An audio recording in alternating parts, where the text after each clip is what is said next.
kota. Bagi kami, melihat efisiensi itu adalah satu proses penugasan, pelaksanaan yang kami harus laksanakan. Karena dalam rangka mendukung 8 asta cita Presiden Prabowo.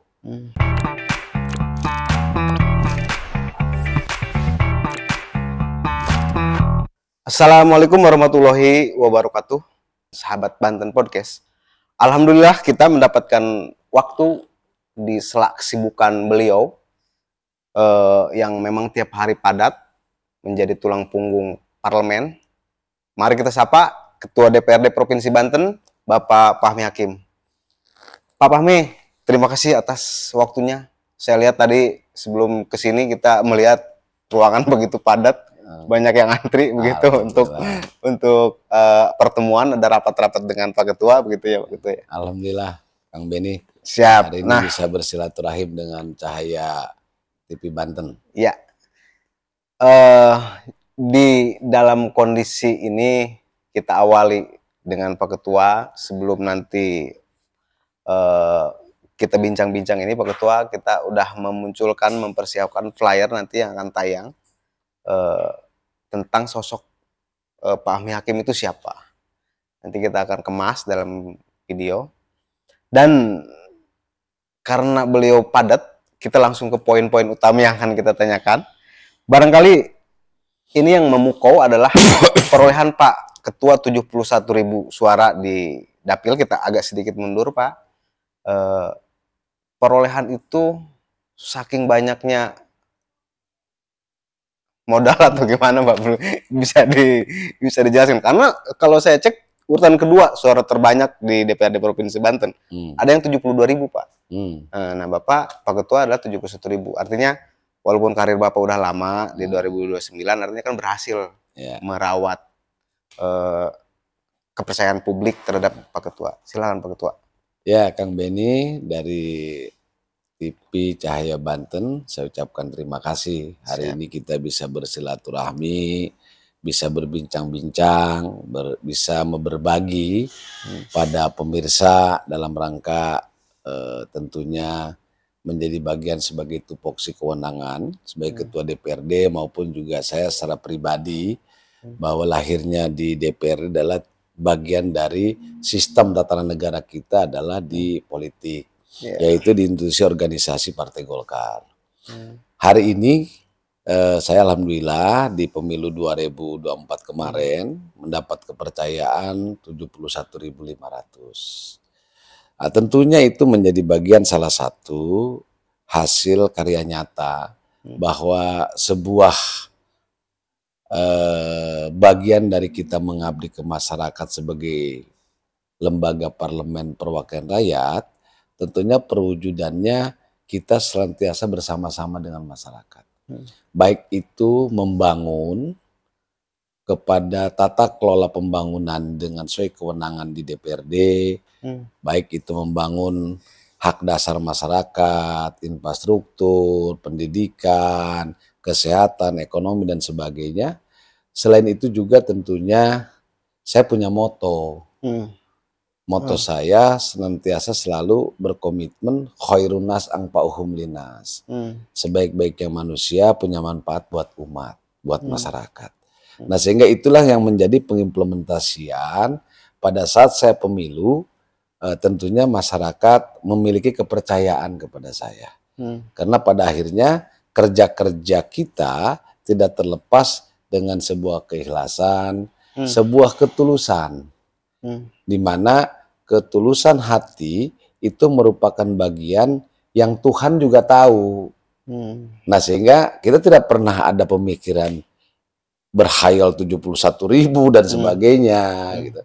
Kalau tadi konteksnya begitu banyak uang, saya kira banyak juga yang uangnya begitu besar juga suaranya nggak segitu. Apalagi pada akhirnya kan jadi tidaknya juga sebuah takdir. Tetapi pada akhirnya kita sebagai manusia tentu lihat syariat dan ikhtiar. Saya kira semua orang akan punya potensi yang sama seperti saya jika kita selalu dekat dengan masyarakat. Dan hari ini masyarakat hari ini sudah luar biasa. Kepekaannya, media sosialnya, kapasitasnya, sehingga mereka sudah bisa memilih mana pemimpin yang buat mereka ke depan bisa mewakili atau tidak. Terlebih adalah mereka melihat karya nyata di daerah masing-masing.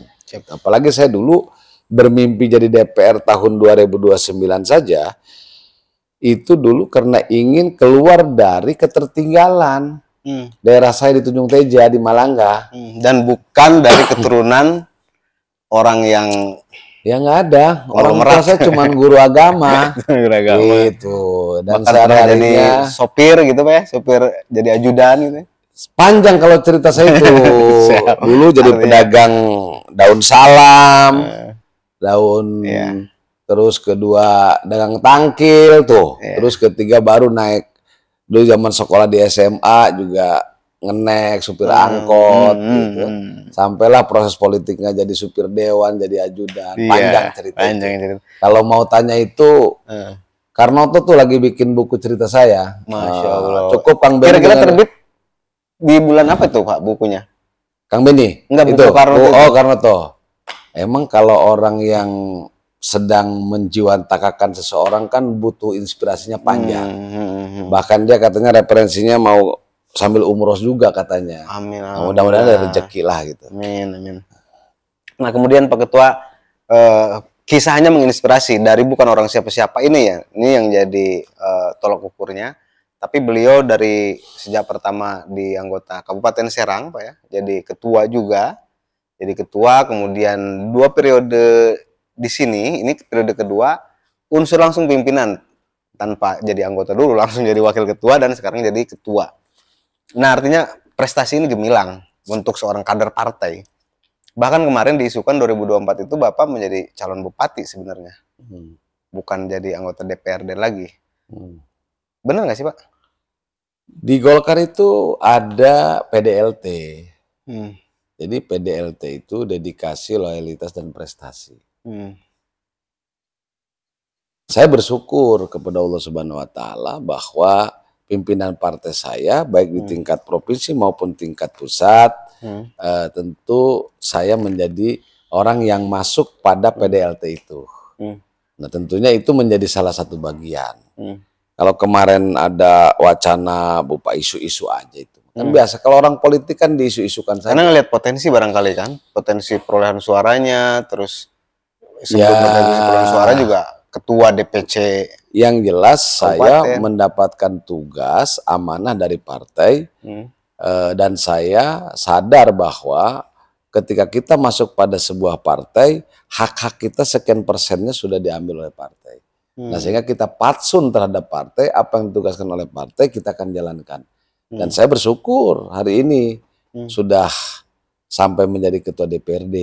Nah saya kira dengan jadinya ketua DPRD, amanah dari partai, amanah dari Allah, dan amanah dari masyarakat, tentu saya harus betul-betul jalankan dengan sebaik-baiknya untuk masyarakat. Tapi next, seandainya harus memilih ke depan, apakah memilih jadi eksekutif di bupati atau gubernur, atau lebih ke DPR RI misalkan Pak cenderung?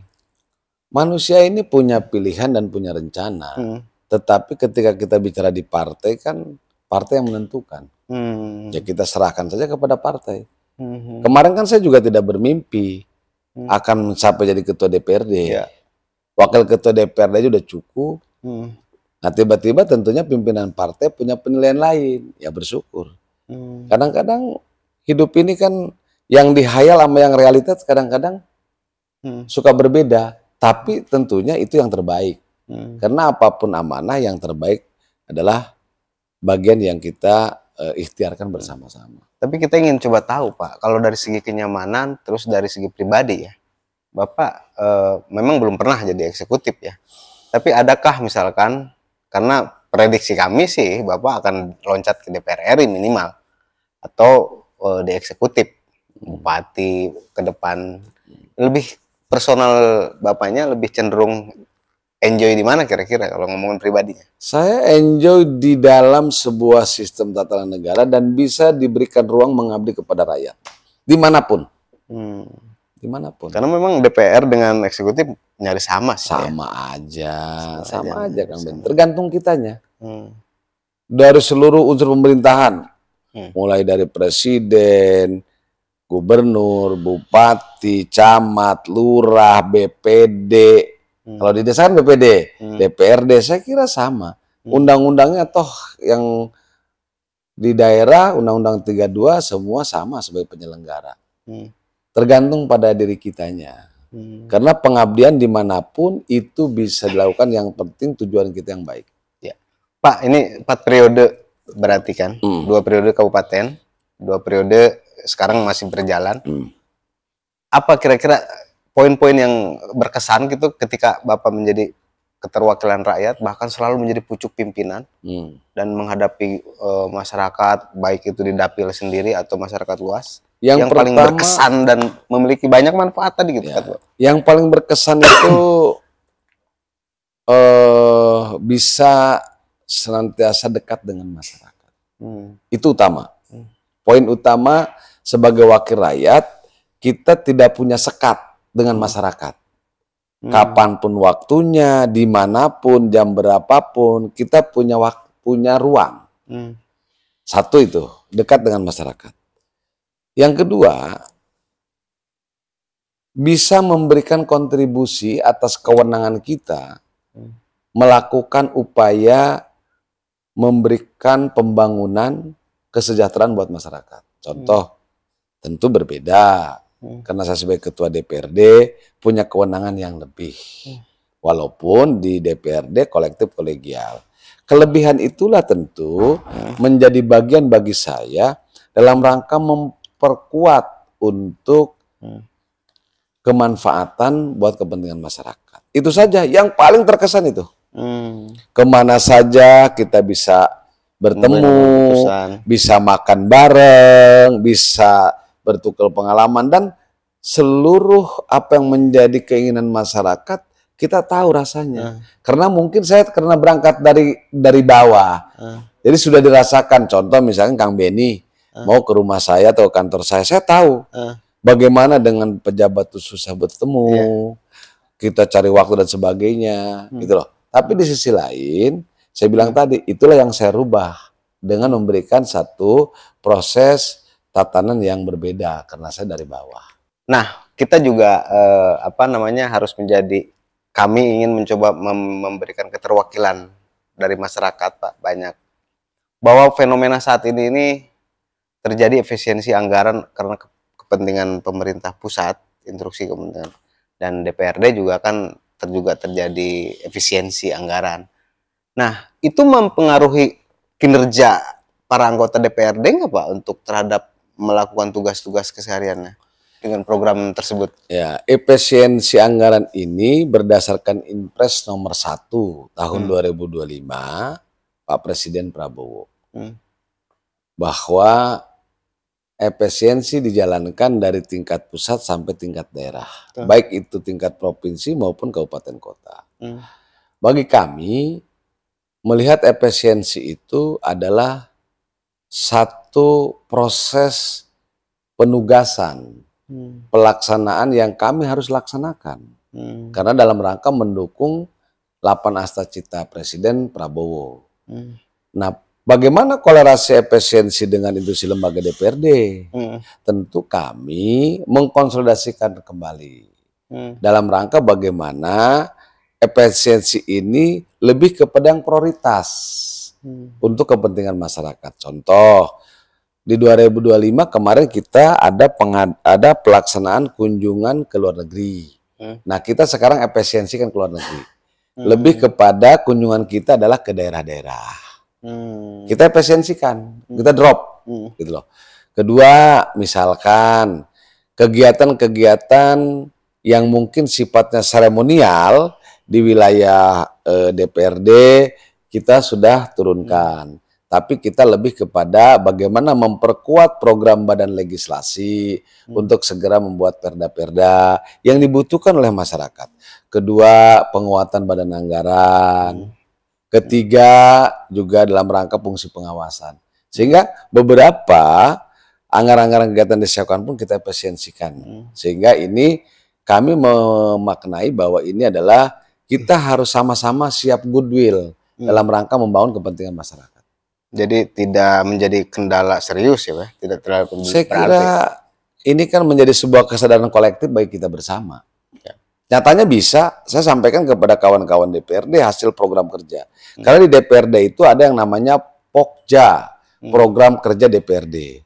Nah di program kerja DPRD kita sampaikan kepada teman-teman. Yang kaitan kunjungan ini kita efisiensikan. Kita pindahkan ke sini. Anggarannya lebih baik kita untuk memperkuat bagaimana penguatan belanja modal pembangunan di masyarakat. Membangun jalan desa, membangun jalan lingkungan, membangun jembatan, membangun revitalisasi saluran irigasi untuk kepentingan ketahanan pangan masyarakat. Saya kira ini akan lebih menjadi manfaat betul untuk masyarakat. Nah, kemudian ini menurut kami ini juga menjadi sangat dinanti bahwa fungsi Dewan adalah controlling, budgeting, dan legislasi beririsan dengan di tahun ini kepemimpinan baru yang memiliki misi gubernur dan wakil gubernur itu mengusung sekolah gratis di bulan yang akan dilaksanakan di bulan Juli kalau nggak salah, tahun ajaran baru begitu Pak. Tentu saja kami berharap DPRD ini melaksanakan fungsinya controlling dan juga menyusun budgeting, melihat penganggaran dan segala macamnya. Kita tidak berharap DPRD dengan eksekutif ini sinergis dalam arti tidak ada terjadi saling kontrol begitu, tidak ada kondisi baik-baik saja, tapi harus saling pengawasannya begitu. Nah kira-kira Pak Ketua, bagaimana program yang akan dilaksanakan itu sekolah gratis dan visi gubernur saat ini adalah sekolah gratis, kemudian Banten tidak korupsi, dan dilihat dari struktur anggaran untuk membackup sekolah gratis dari sisi parlemen, dari sisi pandangan ketua DPRD, program tersebut bakal diterima masyarakat luas atau bakal terlaksana dengan baik, atau udah terlihat bakal ada persoalan-persoalan baru di sekolah gratis khususnya? Yang pertama, kita menyambut baik dengan program gubernur dan wakil gubernur yang memiliki visi misi sekolah gratis yang mereka hari ini kita hormati betul secara konstitusi bahwa mereka adalah telah dilahirkan di pemilu kada 2025 serentak dan sudah dilantik. Nah tentu Pak Gubernur akan mengimplementasikan terhadap proses program visi misi beliau yang sudah mereka lakukan. Dan kemarin pun kita sudah MOU kaitan dengan untuk persiapan di RPJMD kaitan dengan pengimplementasian visi misinya gubernur dan wakil gubernur ini itu akan dibingkai pada sebuah perda yang namanya Perda RPJMD jangka 5 tahun ke depan. Bagaimana keterkaitan dengan persoalan menyangkut masalah sekolah gratis? Tentu yang pertama kita apresiasi dulu tujuannya. Karena bagaimanapun Banten ini harus ke depan nih Banten yang cerdas. Kecerdasan masyarakat Banten tidak terlepas bagaimana pendidikan. Jadi kalau niatnya Pak Gubernur sudah menggratiskan saja, saya kira ini suatu hal yang baik. Tentu DPRD mensupport terhadap program itu. Adapun pengimplementasiannya sejauh mana, bagaimana, yang diketahui oleh saya kemarin, beliau mengkorelasikan bahwa sekolah SMK dan SMA kan sudah gratis. Nah tinggal sekarang bagaimana komponen sekolah-sekolah swasta yang ada di ujung gunung, yang ada di ujung kampung, di pinggiran laut. Kita tidak berpikir dulu tentang Tangerang Raya. Kalau Tangerang Raya kan beda. Kayak anak saya sekolah di ICM boarding school. Bayarannya udah berapa? Nggak mungkin mampu lah. Untuk disubsidi. Pemerintah daerah. Tapi ketika bicara, kita bicara kepada rakyat yang paling terendah. Bagaimana yayasan itu mereka hanya punya isinya anaknya cuman punya 50 orang, 20 orang, bahkan 10 orang. Tapi mereka punya semangat juang ingin sekolah. Nah, saya kira keberpihakan pemerintah di situ letak bagi saya. Dari segi anggarannya juga yang kita tahu kan ada kaitannya efisiensi dengan sekolah gratis, terus di Badan Pengelola Keuangan juga rada khawatir karena ada penerimaan P3K yang di waktu yang bersamaan harus juga sekolah gratis. Kalau Pak Ketua barangkali juga memonitor sisi anggaran, tidak ada kendala Pak? Saya kira di anggaran itu ada yang namanya urusan wajib, urusan pilihan. Ya pada akhirnya kalau bicara persoalan pendidikan itu urusan wajib, hak dasar. Karena hak dasar masyarakat itu yang harus dilakukan adalah bagaimana mereka menerima pendidikan, menerima kesehatan, kan begitu.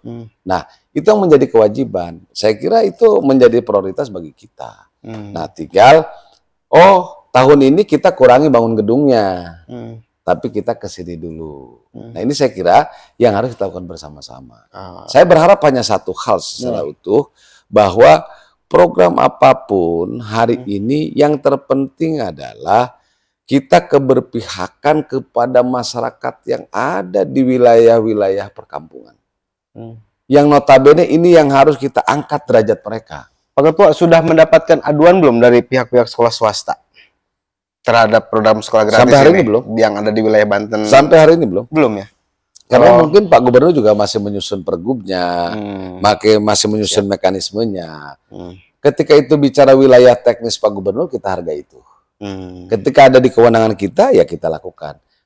Bagaimana kita bicara sebagai fungsi pengawasan, tentu check and balancing itu menjadi bagian dari institusi DPRD. Kita saling menjaga bagaimana amanah rakyat ini sama-sama dijalankan. Karena dua institusi ini semua dilakukan dan dilaksanakan dan dipilih oleh rakyat. Gubernur dipilih rakyat, DPR dipilih rakyat, sehingga ini tentu menjadi satu kesatuan untuk berkepentingannya sama untuk kepentingan rakyat. Ya, tapi ya pasti kita akan menanti di bulan Juli tahun ajaran baru pelaksanaannya nanti pasti. Dan saya pasti turun juga ke lapangan. Pasti turun juga dan mudah-mudahan itu berjalan dengan sesuai rencana. Kang Benny jangan jauh-jauh dari saya. Siap. Nah, biar kita jalan bareng. Siap. Dan kita bila perlu kita ceknya jangan di kota, di gunung kita bila perlu. Siap. Gitu. Saya pengen langsung mendengar tuh.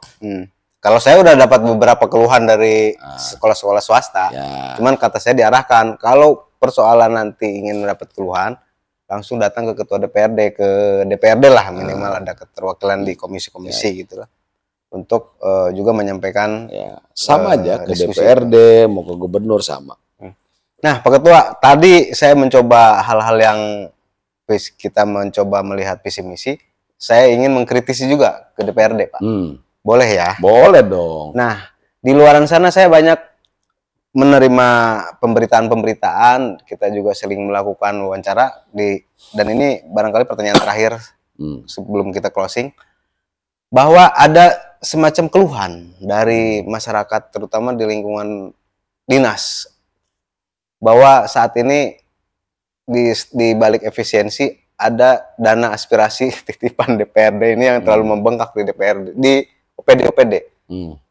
Karena memang beliau yang punya anggaran dan segala macam dilemparkan ke OPD dan itu membebani sehingga tidak mengkebiri fungsi OPD. Ini ketika ini kegiatannya punya dewan, ini kegiatan itu benar nggak sih Ketua? DPRD itu menjalankan fungsi anggaran berdasarkan Permendagri.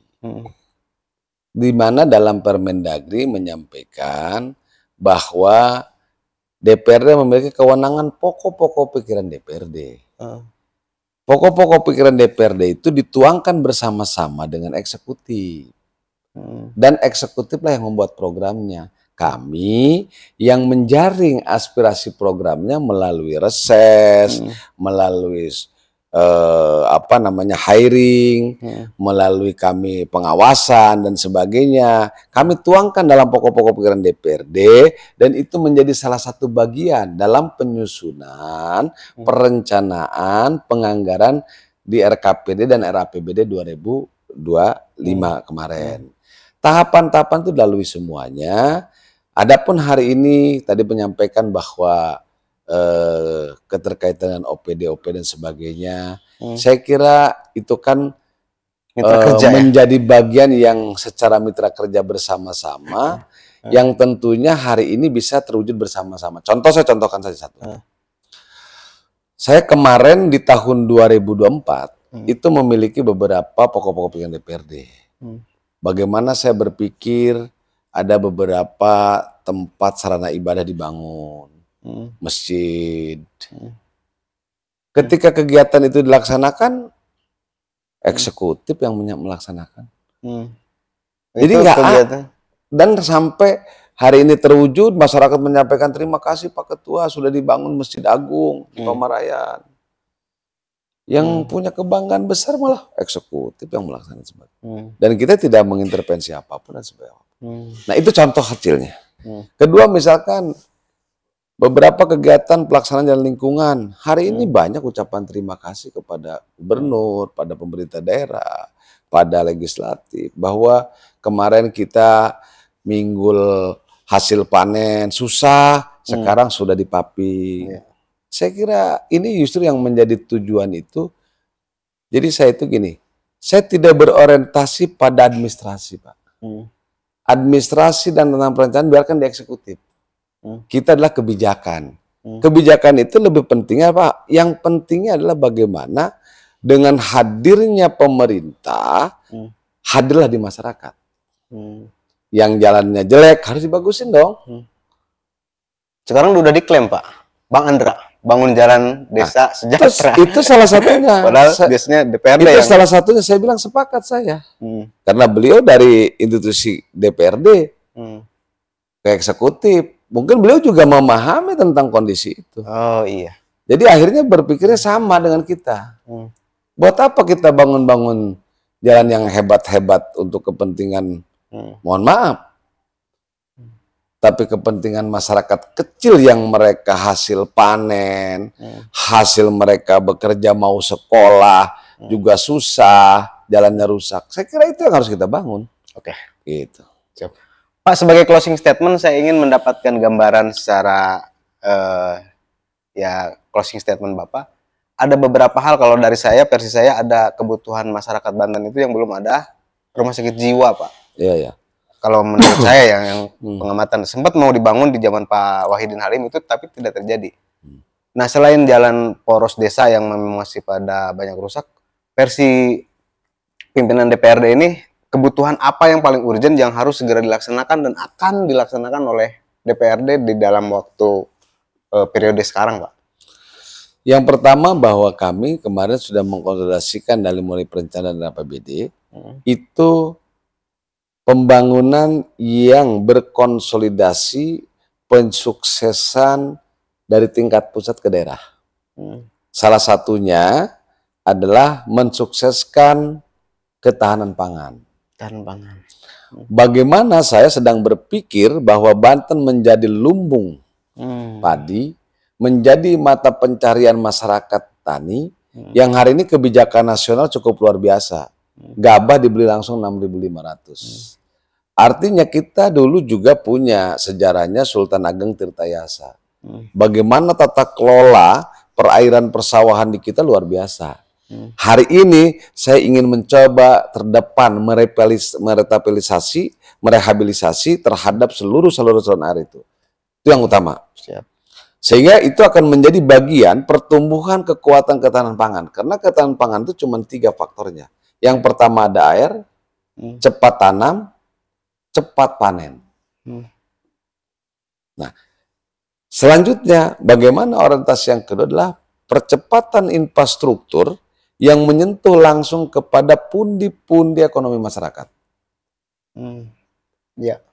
Yang ketiga, memberikan aksesibilitas terhadap seluruh pelayanan, termasuk di dalamnya rumah sakit. Hari ini rumah sakit Cilograng sudah mulai dibuka, mau operasional. Begitu lama kita menunggu. Saya kira itu apresiasi kita pada pemerintah daerah. Nah, ke depan rumah sakit jiwa dan sebagainya, saya kira yang keberpihakan itu untuk kepentingan rakyat, saya sebagai pribadi dan institusi DPRD saya setuju. Siap. Baik, paparannya cukup jelas dan saya berharap Pak Ketua kita akan tagih di beberapa periode ini program-program tersebut, misalkan lumbung padi, kemudian itu yang udah tercita-cita sejak lama, tapi ada BUMD-nya, sekarang BUMD juga nggak jelas. Nah, itu nanti kita evaluasi. Nanti kita evaluasi itu. Dan mudah-mudahan di ke depan kita masih bisa mendapatkan waktu-waktu lagi untuk bisa berbincang-bincang seperti ini. Kita akhiri karena beliau juga ada agenda lain. Demikian bincang-bincang kita. Billahi taufiq wal hidayah. Wassalamualaikum warahmatullahi wabarakatuh. Waalaikumsalam warahmatullahi wabarakatuh. Pak Ketua, terima kasih banyak. Terima kasih Kang Benny.